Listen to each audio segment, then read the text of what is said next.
Courtney Love, and she's not doing a damn thing on this show. What's up, guys? Welcome back to my channel. So I'm here today to talk about The Real Housewives of Orange County, Season 17, Episode 13, Big News, Bigger Secret. So be sure to like, comment, subscribe, and let's jump right on into it. So we start off with Miss Shannon Beador meeting up with her quack of a doctor, Dr. Moon. She's been going to him for like 15 years. She says that he like de-jams her energy and he's really just kind of like helps her out. And they discuss all the stress that Shannon's under. The doctor tells her, oh, you need to just like relax, not talk so much, just kind of like chill, and just pretty basic generic shit. Shannon says that she's working with him on this like new at-home colonic. She says that the old one worked well, but there was a problem with like the tip, and we see a clip of like her and her ex-husband David.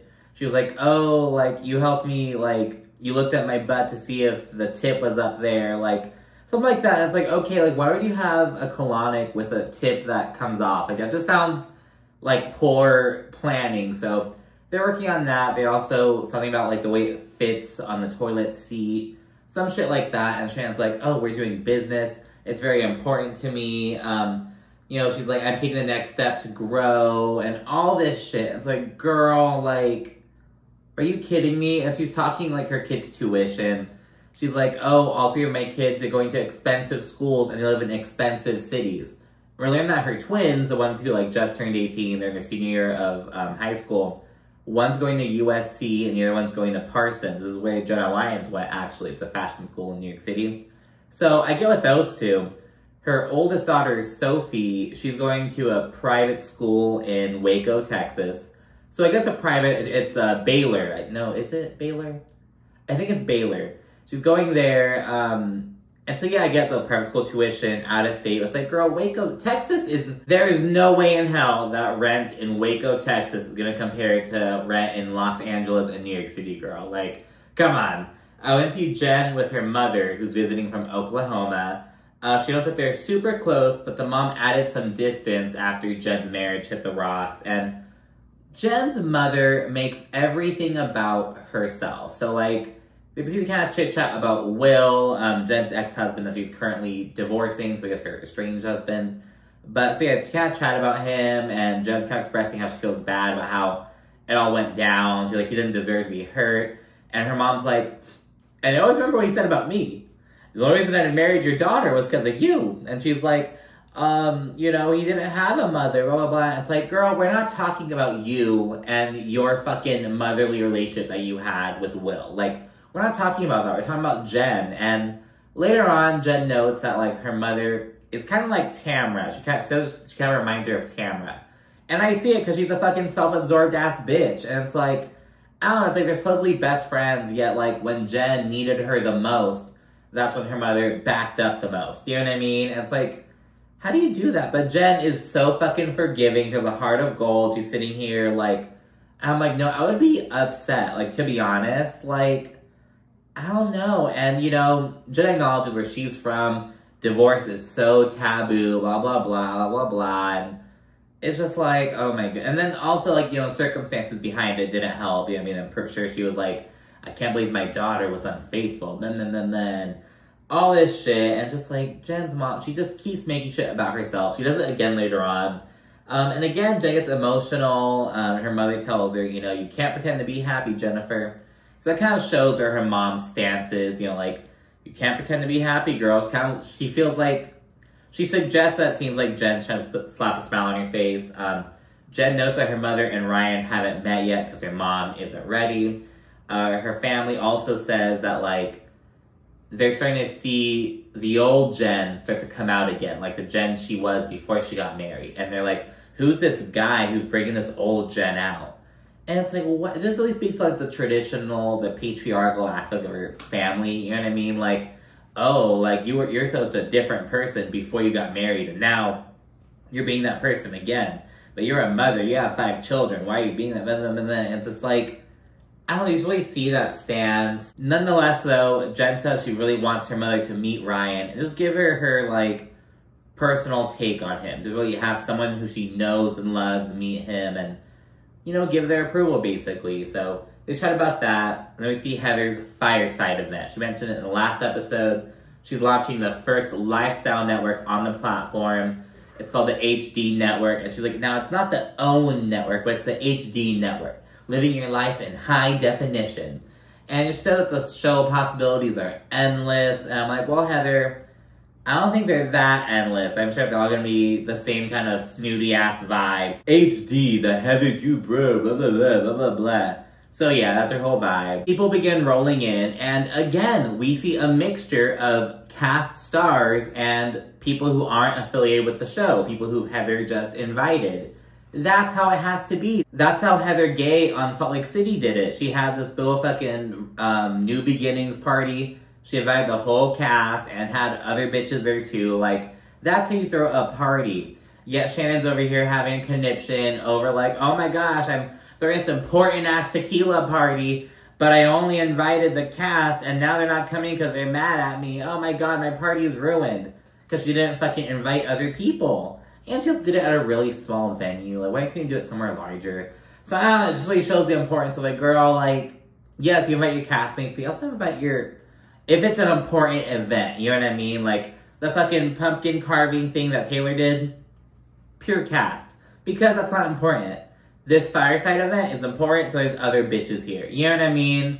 So take notes, Shannon. Again. And speaking of Shannon, she will not be attending the event. And Heather's been trying to, like, get her to RSVP, basically give her a solid yes or no, for weeks.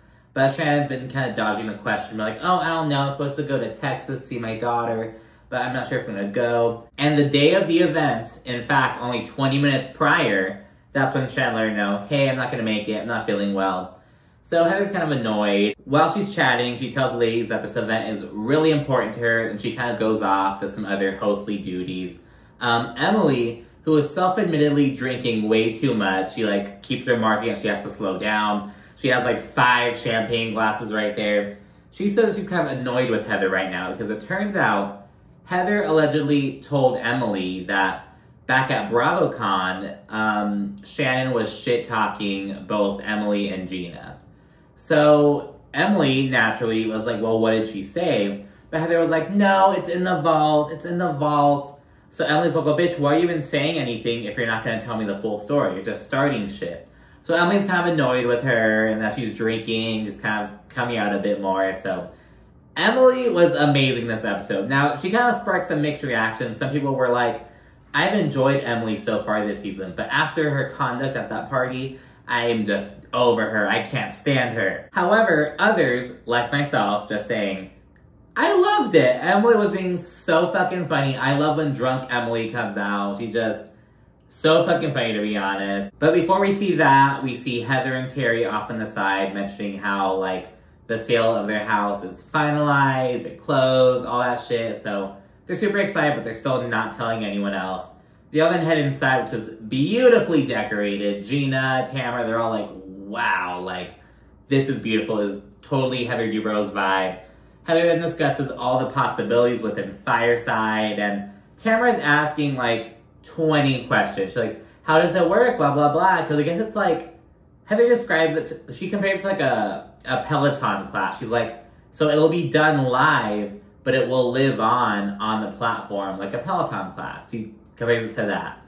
And Tamara in a confessional, she's like, I mean, the technology's not very, you know, innovative. It sounds like Instagram Live, TikTok, OnlyFans, the same kind of vibe, you know what I mean? Because Heather keeps talking about how, oh, and the audience can interact, they can interact. And it's like, well, I mean, like fucking Watch What Happens Live and Dancing with the Stars, that you fucking text a number. Like, I mean, that's been a thing, kind of, you know what I mean? So I get where Tamara's coming from, but she's also kind of being a hating-ass bitch, because she was also like, wow, Heather, is this where your acting career is going? Is this where your acting career is going?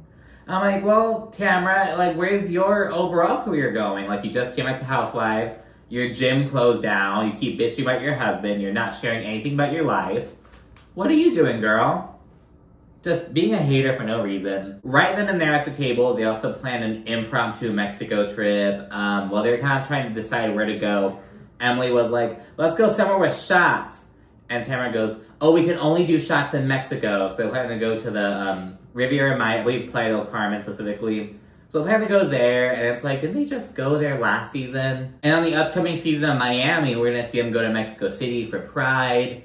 There's another recent Mexico trip, if I'm not mistaken. But yeah, so they always go there. Oh, Potomac. Potomac recently went to Mexico as well. So you gotta keep going there. It's a big Mexico year. I wish you'd kind of space it out a bit more, because it makes viewers be like, Mexico again. And it shouldn't be like that, but it's like they go so often. That's why people get kind of like, meh, because it's like an international trip. That's like the closest international trip that they could take. And it's like, why don't you go to fucking Canada or something? Like, switch it up. Or like, go to fucking like overseas, because they always do it. I think even Gina, she's like, oh, it's steady and reliable. Like, it's right there. And that's how the viewers feel. Like, a lot of them just kind of over it. Which sucks. Again, it shouldn't be that way. But the rate at which they go is just kind of fueling that sentiment. But yeah, the food begins rolling out, and drunk Emily starts being a fucking chatty Kathy. This food comes out, it's under like a cloche, like those French like, those like bell kind of covers that cover the food. They're on those, and Emily's like, oh my gosh, this is a bird cage? And they're like, oh no. And as they're taking it off, she's like, are butterflies gonna come out? Oh my gosh. She's kind of talking shit. She then has a fucking, like, long straight up cucumber hanging out of her mouth and shit like that. She's asking about the dressing. She's like, Heather, does this salad have dressing? And I was like, it's on the plate. You're supposed to cut it up and mix it. And she was like, whispering to Gina, I don't know what she's talking about. This has no dressing. Just saying whatever the fuck. She's complaining about the caviar. She's like, this comes right out of the fish's vagina. I don't eat caviar. She keeps talking. It's just so fucking funny, to be honest. Emily then throws some shade about all the HD shit at the party. Because remember, it's the HD network, the Heather Dubrow network. But everything has an HD on it. Like, all the fucking chairs have HD network on the back. There's HD network it's every fucking where. And Emily's like, I'm surprised there aren't more HDs. I'm surprised there aren't more. And she says, I'm surprised I wasn't branded when I walked into the party. And their reactions are like, Gina is fucking mouth agape. She's like, oh my gosh. Emily then starts whispering about there being sand in her salad, which Gina kind of confirms, like, yeah, I had some of that too. So now Emily's on that, just keeps talking. And Gina, she's just like, girl, calm down, because I don't know if I could save you from Heather's wrath. Like, you're burning these bridges on your own, and I don't know if I can fucking help you. My sister done burnt too many bridges, and there's nothing I can do for her now. In her confessional, Heather says that she thinks that Emily's being crass and rude. She's kind of trying to play it off at the table, though, because this is a very important event to Heather. She's kind of smiling and shit, trying to laugh it off. Gina tells Emily to chill out before Emily's like, oh, I gotta go to the bathroom. So she and Gina leave. The bathroom's, like, behind this fucking, like, curtain, and Emily's drunk ass like, it's like the Wizard of Oz! Woo! And I was laughing my ass off at Miss Emily. Like, I was just so fucking funny. When Emily leaves, Heather, she's kind of bitching, and she's telling Tamara, oh, she just needs to shut the fuck up and eat her food. Like, basically just like she needs to behave. If she's that drunk, she has to just get up from the table. And it's like, okay, Heather, so you have this big old issue with Emily, and I get it. This is a very important event. You didn't say shit about Tamara's behavior at your Nobu event this season. And granted, I know the Nobu event wasn't as important as this HD network event, and the Nobu one was also just the cast. There weren't these other people there, so it's adding some more to it. But she didn't say a word about Tamara's behavior, and she was being so bad. She was just a fucking terror. And Emily, she's being fucking funny. I'm sorry, and that was her reaction. She's kind of seeing Heather get upset. She's like, what? It's a joke. It's funny. And, like, it is funny, Emily. Like, I'm on Emily's side. I'm sorry. Now, the bitch did get way too drunk, so I have to kind of fault her for that. You know what I mean? Like, she knows what's up, but, girl, I'm just enjoying the ride. You know what I mean? After the event, Heather and Terry go check out their home for the last time. They totally liked building it more than living in it. You know, Terry's like, wow, you know, I used to think I'd want to be, like, buried in the backyard, never want to leave, but now I'm oddly at peace with letting it go. And it's like, because you enjoyed the fucking fanciness of planning everything. Oh, this is our house sconce. This is our fucking window etching. Blah, blah, blah. It's like, they love that experience more than living in it. So when it's all said and done, everything was built up, it's like, well, shit, now what? It's like when you're playing Sims and you have so much fun, like, creating the character and shit, and then, like, you know, you create this whole fucking family, and then you start living in it, and after, like, a couple of days, like a week, you're like, okay, like, like, what now? It's very much giving that. He's like, oh, Heather, like, every inch of this house is you. Perfection, blah, blah, blah, and, you know, all that shit. Heather then mentions how, you know, the event was great, but Emily's behavior was just totally unwarranted. She also mentioned that she's not going to say anything to the ladies because she's like, I'm just going to be accused of being braggy. And she's like, it's a damned if you do, damned if you don't kind of thing. And I'm not Heather Dubrow's biggest fan, as you guys probably know by now, but I have to agree with her on this. You know what I mean? If she had mentioned it, you know, the ladies would find something to say. I could already see the fucking confessionals of them mimicking Heather, all this shit, so I kind of get why she kept it under wraps. The next morning, Shannon, who again didn't go to the party, she calls Tamara, she kind of gets the scoop on what went down, and she tells her that afterwards, when she was actually at her old house, Heather called Shannon to reprimand her and be like, why didn't you tell me beforehand, blah, blah, blah, like, if you didn't know, you could have just told me, I don't know, blah, blah, blah, and all this shit. Shannon mentions that Heather did this with her years ago at this fucking other event, like, just all that shit like that. Then chit-chat about the upcoming Mexico trip before Tamara gets the news about the Dubrows selling their home for $55 million. Now, it looks like she saw it while she was just online, or she got like a text about it, which is on the phone. Then we see a compilation of everyone finding the news, because it leaked to the blogs and whatnot. Gina, she's like, I'm your friend, but I'm finding shit out from news articles? What the fuck is that? So, she's kind of bothered by that. Tamara says that Heather not sharing any personal information is getting old. And it's like, bitch, right back at you. Everything that Tamara has shared about her personal life has related to Eddie being fucking jobless and her being annoyed with it, and her mom's sex life. Those are the only things that Tamara has shared about her personal life. And of course, we also saw her giving an update on her piece of shit son Ryan earlier this season, but you know what? What is she really giving? All she's doing is just kind of being a messy bitch and everyone else's bullshit. But Tamara isn't really, she's opening up probably the least of her personal life.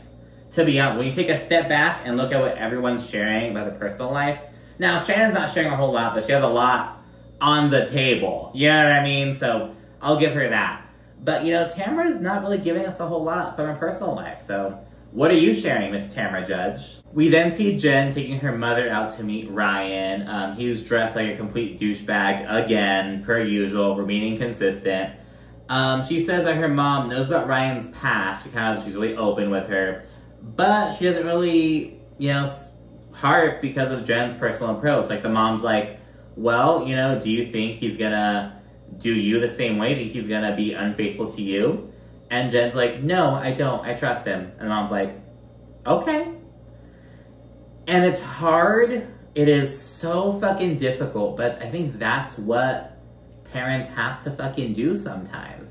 If it's, like, not, like, a dangerous situation, or, you know what I mean? It's like, girl, like, you're gonna have, because if you say anything, she's gonna push back and kind of build resentment towards you, or be like, oh, what if, you know, I just not listen to my mom? And, like, it's not gonna bode well for you and her relationship if you, like, insert your nose too often when they're set on that shit. You know what I mean? So it's hard. And again, you know, like, if it's like a dangerous kind of situation, then it's like, all right, girl, like, let's get fucking real about this shit. But, you know, it's like, hey, girl, if you say you trust him and you think he won't cheat on you, then fucking go for it.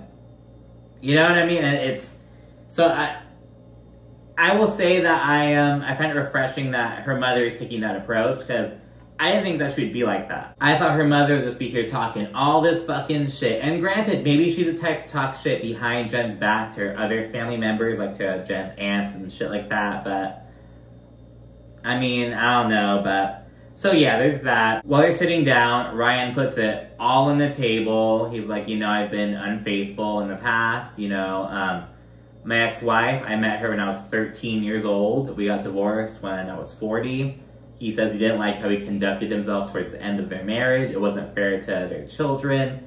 And I didn't even know that Ryan had kids at this point, which makes a lot more sense. Because I was like, why would Ryan get with Jen, who has 5 children, when he's just this fucking bachelor, but he has 2 children of his own, which 2 compared to 5, you know, it's a big difference, but he does have his own children. So, yeah, there's that. And yeah, Jen's mom acknowledges that, you know, she's just kind of concerned about how it's all gonna work out with, like, this whole fucking, like, cheaper by the dozen ass shit. You know, it's like, okay, so it's you, Jen, and 7 kids between the both of you. Like, how is that gonna work? And, you know, I'm sure that Ryan has his kids, you know, maybe 50% of the time or on weekends or whatever, but it seems like Jen has her kids all the fucking time. Like, her man's in Oklahoma, not her man. Her, like, you know, estranged husband is in Oklahoma. So, you know, that's a lot of fucking people. So, you have to address that. The mom says that Will, he's a good father and he was a great husband.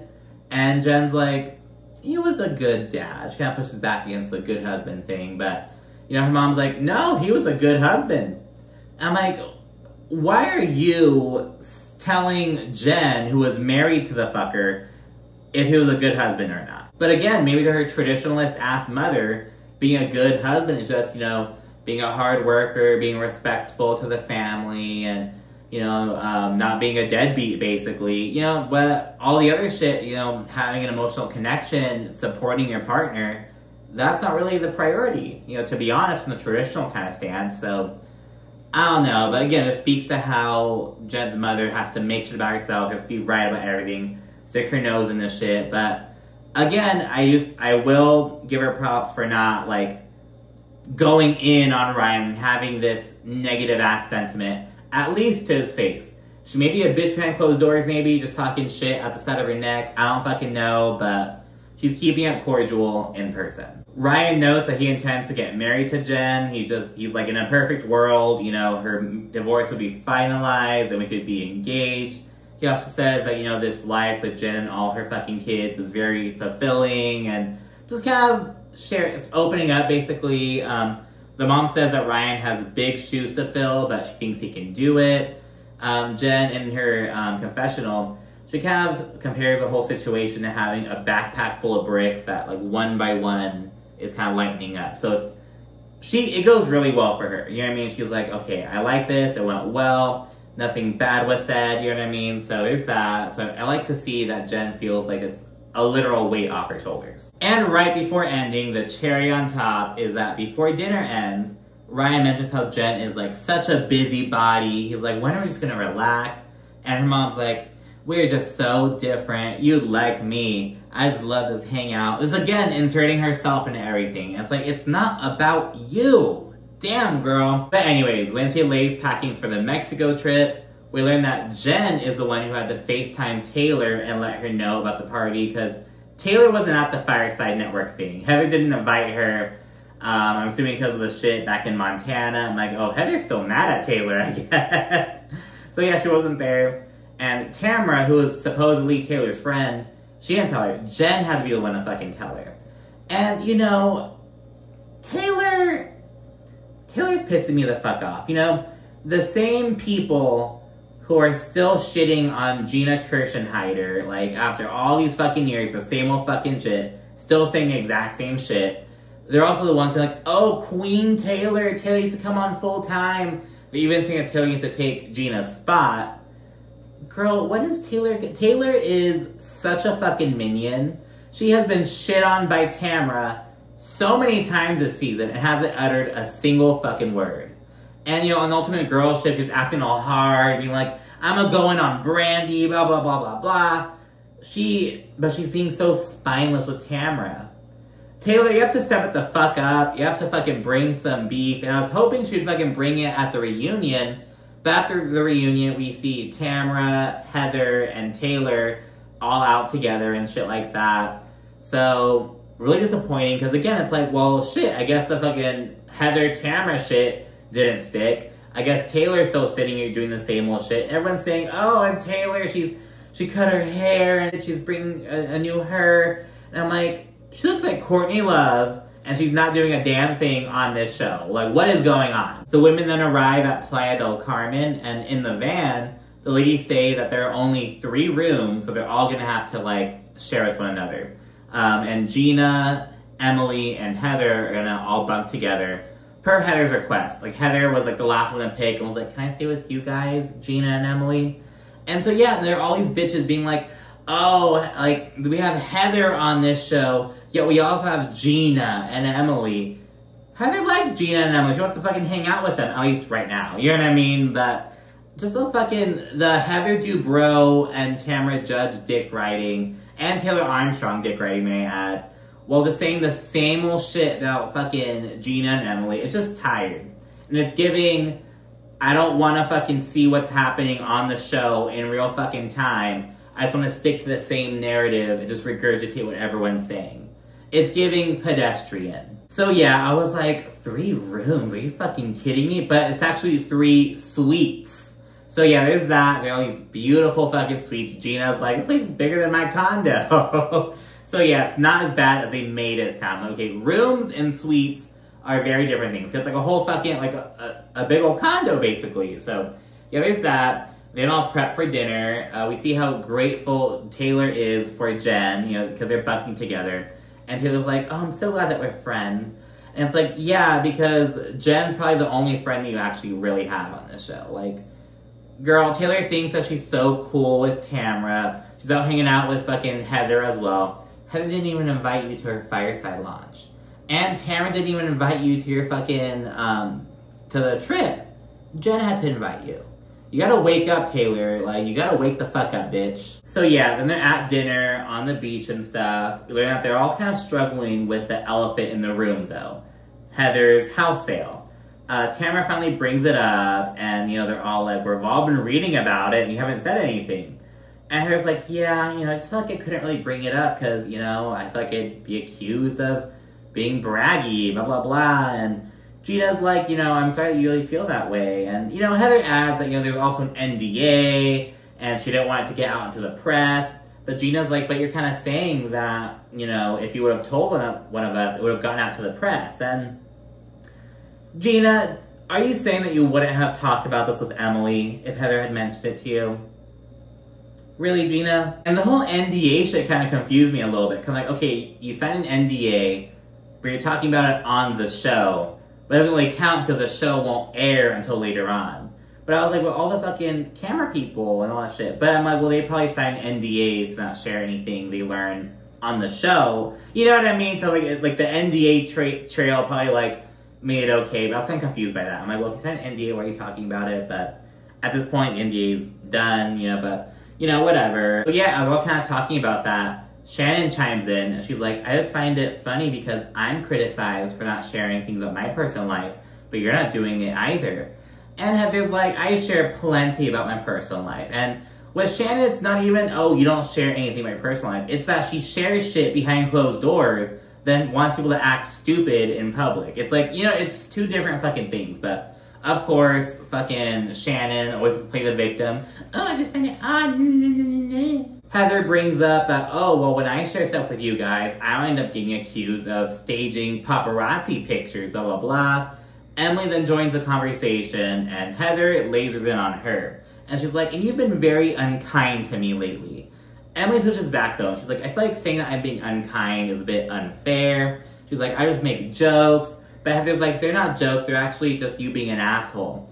And, you know, Heather explains, you know, the HD everywhere thing, and she's like, it's the HD network. That's why we have all those HDs everywhere. It's for a launch party. And Emily's like, I get it, shit. But it's like, well, there were HDs everywhere. I just commented on, like, I understand why you're, like, fucking promoting that shit, but it was a bit overboard, so they're going back and forth about that. At one point, Heather's like, you were tossing caviar this way and that way. And Emily's like, tossing caviar? I was handing it to Tamara because I didn't want it. Like, Heather's just kind of being all dramatic. She then brings up Emily having a cucumber out of her mouth, like a fruit roll-up. This makes Tamara laugh her ass off. And Shannon's like, don't laugh. And Tamara's just laughing because it was just a really funny moment. More back and forth, all that shit. Emily then brings up how Heather body shamed her at the fireside launch because there are like these desserts coming out and there are these little cookies with what look like these like Hershey's Kisses in the middle of them. And Heather lifted them up and was like, oh, Emily, look like your titties, like some shit like that. So Emily's like, oh, so you find it bad if I'm making jokes at your party, but you want to body shame me at that table? Heather responds by bringing up Emily making a comment about her wetsuits. Because remember at that slip and slide party, Heather busted out a fucking wetsuit, and like a week later, Emily made a comment like, oh my gosh, you have that wetsuit, you look like a whale trainer. And Heather's like, that wasn't nice. I'm like, that's not body shaming you, bitch. She's making a comment about your outfit choice. That, like, Heather, that was a flop, girl. That was like, you didn't think that went through. So yeah, they kind of go back and forth about that. At that point, Emily brings up her BravoCon gripe with Heather about Heather allegedly told her and Emily that Shannon was shit-talking to them. And Shannon's like, what? That didn't happen. Heather's never in my room. Heather's never in my room. I didn't tell you that. Gina in her confessional, she's like, I was with Emily when Heather made that comment, but I could have sworn Heather said that Tamara was the one who was shit-talking us, not Shannon. But, you know, Gina admits that she was getting her hair done. She was had a blow dryer right there, so she's not sure, basically. So there's that. Heather then calls Emily a shitty friend, and Emily accuses Heather of never listening to her and only wanting to talk about herself. Emily says that Heather kind of checks the boxes. She's like, oh, how are the kids? How's Shane? How's everything going? But she doesn't actually listen. Like, she goes through the motions, but she doesn't give a shit. And Emily mentioned this before. I actually believe Emily with this. You know what I mean? I don't think Heather gives a shit about her. I think that Heather just coincidentally likes Gina, but I don't think she likes Emily in that same way. So that's why she doesn't really... She pays her dust, essentially. Heather then says that she's held to a different set of standards than everyone else in the group. And Emily actually agrees. Because she's like, yeah, because you're allowed to be pretentious and egocentric and a big old jerk, but no one else is allowed to do that.